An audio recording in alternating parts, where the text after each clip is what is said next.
अखंड मंथन के सभी दर्शकों को नमस्कार। मैं हूं शेखर त्रिपाठी और आप देख रहे हैं अपना प्रिय यूट्यूब चैनल अखंड मंथन। भविष्य मालिका वेब सीरीज के 17वें सीजन के बाद अब 18वां सीजन आरंभ हो चुका है, जिसमें आपने दूसरे एपिसोड में देखा कि कैसे श्री अच्युतानंद महाराज को चैतन्य महाप्रभु के दर्शन के बाद इतनी अद्भुत शक्ति आ गई कि उन्होंने उसी के बाद से भविष्यवाणियों का लेखन आरंभ कर दिया था। अब तीसरे एपिसोड का शुभारंभ कल्कि भगवान की पहचान को लेकर के करते हैं। इस समय आप सोशल मीडिया पर देख रहे होंगे कि न जाने कितने कल्कि अवतार आपको देखने को मिल रहे होंगे। अब सबसे बड़ा प्रश्न ये है कि आखिर सही कल्कि के वास्तविक अवतार को पहचाना कैसे जाए। क्या उन्हें खोजना और पहचानना इतना सरल है? क्या वे सभी को दिखाई देने लगेंगे? क्या छोटा मोटा चढ़ावा चढ़ाकर आप भगवान की शक्ति का दर्शन प्राप्त कर सकते हैं? तो इसका सीधा सा उत्तर नहीं है, क्योंकि पंचसखाओं ने भविष्य मालिका में बहुत पहले ही ये लिख दिया था कि कल्कि भगवान को पहचानना इतना सरल कार्य तो नहीं होगा। कलयुग के अंत में मायावी शक्तियां इतनी हावी हो जाएंगी कि भगवान अगर सामने भी खड़े हो जाएंगे तो भी आप उनके रूप का दर्शन नहीं कर पाएंगे। भविष्य मालिका में श्री अच्युतानंद महाराज लिखते हैं कि कलयुग में माया के प्रभाव से भगवान कल्कि की पहचान सबके सामने नहीं आ सकेगी। माया में पड़े प्राणी अन्य बातों से मोहित हो जाएंगे और उन्हें कोई पहचान ही नहीं सकेगा। उन्होंने अपने प्रिय शिष्य श्री रामदास से ये भी कहा था कि कलयुग के समय माँ योग माया द्वारा ऐसी रचना की जाएगी कि मुझे कोई भी पहचानने में सक्षम नहीं होगा। संसार में पाप छा जाएगा और लोग पाप के रास्ते को ही सही मार्ग मानने लगेंगे। इस कलयुग के मनुष्य को पाप कर्म करने में ही आनंद की प्राप्ति होगी और नारी के रूप से सभी मोहित होंगे और काम शास्त्र को समाज के अंदर आदर का स्थान मिलने लगेगा। धर्मशास्त्र पुराण पोथी पढ़ने में लोगों की रुचि कम हो जाएगी। तब श्री रामदास ने अपने गुरु से ये पूछा था कि आखिर कलयुग में नारी के प्रति लोगों की आसक्ति इतनी क्यों बढ़ने वाली है। तब उन्होंने कहा था कि नारी के प्रेम में पड़कर ही लोग कलयुग की विध्वंस लीला में सम्मिलित होंगे। अतः नारी के मोह से संभल कर रहना होगा। आज आप देख रहे हैं कि किस प्रकार से समाज में महिलाओं के प्रति हिंसा बढ़ती जा रही है। द्वापर युग में कौरवों के 100 भाइयों की दृष्टि नारी के शील पर ही तो पड़ी थी, जिसका परिणाम था महाभारत जैसा युद्ध, जिसने कुरुक्षेत्र की धरती को लाल रंग से रंग दिया था। द्रौपदी के क्रोध से सारा कौरव वंश भस्म हो गया था। वर्तमान समय में भी द्वापर युग जैसा अत्याचार नारियों के प्रति दिखाई देने लगा है।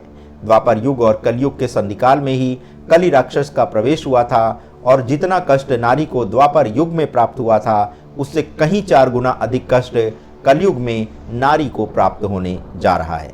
कलयुग में मनुष्यों द्वारा देवी देवताओं की पूजा बंद हो जाएगी। शिष्य अपने गुरु की बात को अनसुना कर देंगे। राजा के द्वारा प्रजा पर घोर अन्याय किया जाएगा और राजा प्रजा के कष्ट की बात की उपेक्षा करने लगेगा। कहा यह भी जा रहा है कि कलयुग का मनुष्य अति निष्ठुर हो जाएगा और उसके अंदर से दया का भाव समाप्त हो जाएगा। इसी दया के भाव के समाप्त होने के बाद से समाज में रोग और महामारी की संख्या बढ़ने लगेगी। ये बात भविष्य मालिका के महागुप्त पद्मकल्प में लिखी गई है। महामारी के कारण ही कलयुग के अंत में लाखों के लाख लोग ऐसे ही मारे जाएंगे। लोग गर्भ में पल रहे बच्चे को गुप्त रूप से मारने लगेंगे।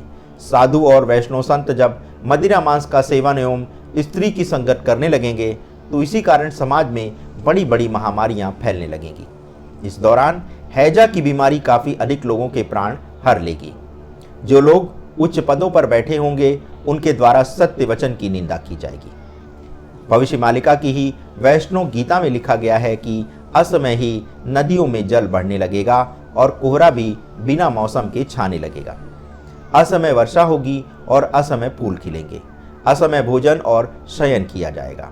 असमय रति क्रिया भी की जाएगी, जिसके कारण राक्षस जैसी संतानों का जन्म होने लगेगा।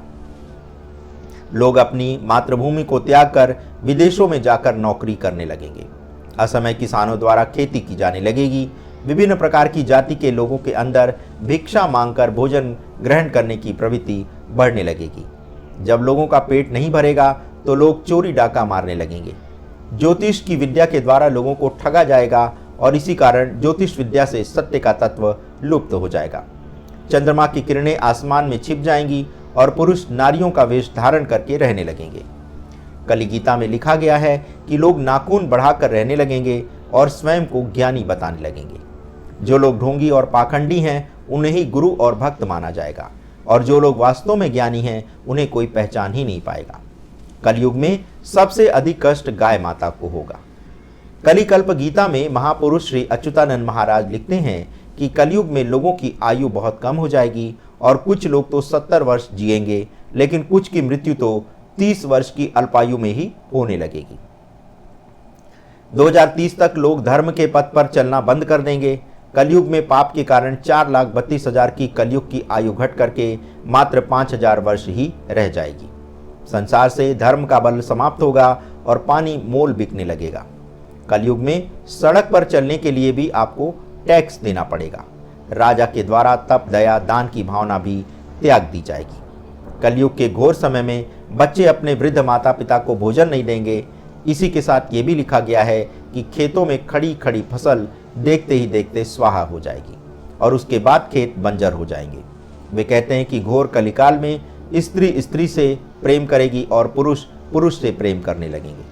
इसी के साथ ये भी कहा गया है कि 12 वर्ष की पुत्री मां बन जाएगी और स्त्रियों की शक्ति कमजोर हो जाएगी। वे उत्तम संतानों को जन्म देने योग्य नहीं रहेंगी। पंचसखाओं के इस भविष्य मालिका ग्रंथ को लेकर लोग स्वयं को महापंडित बताने लगेंगे और उनका ये घमंड भी उनका नाश कर डालेगा। कलयुग के घोर समय में ही कल्कि भगवान का जन्म होगा। अतः अब आगे उनके जन्म से संबंधित विवरण दिया गया है। बहुत से लोग ये दावा कर रहे हैं कि कल्कि भगवान का जन्म हो चुका है। कोई उन्हें 22-23 वर्ष का बता रहा है तो कोई उनकी आयु 40 से और कोई उनकी आयु 50 वर्ष की बता रहा है। लेकिन इस बात में कितनी सच्चाई है, इसके ऊपर भी भविष्य मालिका में विस्तार से प्रकाश डाला गया है। इसी तरह से भविष्य पुराण में संभल ग्राम में श्री विष्णु यश के घर कल्कि भगवान के जन्म लेने की बात कही गई है। लेकिन संभल नामक गांव ओडिशा में भी है और यूपी में मुरादाबाद के पास भी संभल नामक गांव है। तो इस संशय से पर्दा हटाते हुए अब आपको बताते हैं कि मालिका में उनके जन्म स्थान को लेकर किस स्थान का उल्लेख किया गया है। तो श्री अच्युतानंद महाराज भविष्य चौतीसा में लिखते हैं कि महाप्रभु कल्कि का जन्म जाजपुर के निकट संभल नामक ग्राम में होगा, जबकि महापुरुष श्री अच्युतानंद दास जी के ग्रंथ कलिकल्प के 7वें अध्याय में लिखा गया है कि विष्णु शर्मा के घर पर ही प्रभु का जन्म होगा। जबकि पंचसखा बलराम दास के कलि आगत भविष्य ग्रंथ में कल्कि भगवान का जन्म जाज नगर में होना बताया गया है। गुरु भक्ति गीता में लिखा गया है कि कल्कि भगवान यानी चक्रधर का जन्म संबल ग्राम में होगा। तो इस प्रकार से कल्कि भगवान के जन्म को लेकर कई विवरण प्राप्त होते हैं, लेकिन तत्वबोधिनी गीता में लिखा गया है कि भगवान का जन्म जाजपुर में होगा और वो गरुड़ पक्षी के साथ मिलकर महालीला रचाएंगे। विज्ञान कल्प में तो कल्कि के जन्म का वर्ष तक स्पष्ट रूप से लिखा गया है। इसके अनुसार 29वें अंक में कल्कि भगवान का जन्म होगा। तो इस 29 अंक का तात्पर्य है 2029। यदि विज्ञान कल्प की माने तो कल्कि भगवान के जन्म में अभी 5 वर्ष शेष है और वे 2029 में जन्म लेने वाले हैं। तो इस विवरण को यदि सत्य माने तो जो लोग स्वयंभू कल्कि घोषित किए जा रहे हैं, ये भी भगवान की एक ऐसी माया है ताकि वास्तविक प्रभु के जन्म के समय उन्हें कोई पहचान ही ना सके। इसी में कल्कि भगवान की तपस्थली को खंडगिरी पर्वत बताया गया है। इसी स्थान पर भगवान को परशुराम द्वारा अस्त्र शस्त्र की दीक्षा दी जाएगी और यहीं पर वे तमाम अस्त्र शस्त्रों का अभ्यास करेंगे। इसके बाद भगवान कल्कि महेंद्रगिरी पर्वत पर भी गुप्त रूप से निवास करेंगे और वहां साधना करेंगे। कल्कि भगवान के शरीर में शंख चक्र एवं कई अन्य दिव्य निशान होंगे। उनका घर कदम्ब के पेड़ की उत्तर दिशा में होगा और उनके घर के दक्षिण में पीपल का वृक्ष होगा। कल्कि भगवान वैष्णव वेश में रहेंगे और महिमा से ही स्वयं को प्रकाशित करेंगे, अर्थात उनकी लीला से ही उनका परिचय प्राप्त हो जाएगा। अतः उन्हें स्वयं के मुख से अपना परिचय देने की आवश्यकता बिल्कुल नहीं पड़ेगी।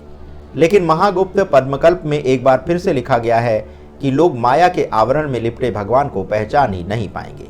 भगवान का गहन संबंध माँ विरजा भवानी से होगा और माँ विरजा से ही उन्हें कई प्रकार की शक्ति प्रदान की जाएगी। विरजा पीठ को संसार का सबसे प्राचीन पीठ माना जाता है और यहाँ की धरती को धरती का सबसे प्राचीन भूखंड भी माना जाता है। विरजा क्षेत्र ही धरती का केंद्र है और इसी केंद्र के सहारे धरती का आकार गोल है। यहाँ पर माँ दुर्गा की 2 भुजी प्रतिमा है और ऐसी माँ की दुर्गा की प्रतिमा दुर्लभ है। तिब्बत के धर्म ग्रंथों में भी कल्कि भगवान के प्रकट होने का वर्णन प्राप्त होता है। इसमें गौतम बुद्ध को ही अगला कल्कि अवतार बताया गया है। गुरु भक्ति गीता के 9वें अध्याय में लिखा गया है कि जब कल्कि भगवान 3 वर्ष की आयु के होंगे तब उनकी माता का निधन हो जाएगा। इसके बाद गुप्त गंगा के घाट पर एक ब्राह्मण द्वारा कल्कि भगवान का पालन पोषण किया जाएगा। इसके साथ ही कल्कि भगवान को पहचानने के अन्य संकेत देते हुए कहा गया है कि प्रभु कल्कि के पांव में धनुष का निशान होगा और इसी के आधार पर यह सिद्ध होगा कि यही कल्कि भगवान है। ये धनुष का निशान वही निशान है जो बहेलिये ने उनके पांव में तीर मारा था, तभी से उनके पांव में धनुष का निशान बन गया था। कल्कि भगवान का जन्म वैशाख मास की द्वितीय तिथि को होगा। उनके जन्म के समय में कर्क लग्न होगा, पंचम स्थान में शुक्र होगा, गुरु के साथ शनि चतुर्भाव में होगा, रवि चंद्र मंगल उच्च स्थान पर रहेंगे। जिस दिन पुरी के मंदिर से ध्वज गिर जाएगा उसी दिन कल्कि भगवान का धरा अवतरण हो जाएगा। तो दर्शकों, 18वें सीजन के तीसरे एपिसोड में आज बस इतना ही। मिलते हैं इसी सीरीज के चौथे एपिसोड में कुछ नवीन जानकारियों के साथ। तब तक के लिए आप हमें अनुमति दीजिए, लेकिन आप हमारा समाचारों वाला चैनल समाचार वाला सब्सक्राइब करना मत भूलिएगा। 16 जून से हम समाचारों पर आधारित ये नया चैनल आपके लिए ला रहे हैं, जिसमें आपको वर्तमान की भी जानकारी मिलने लगेगी। धन्यवाद, नमस्कार।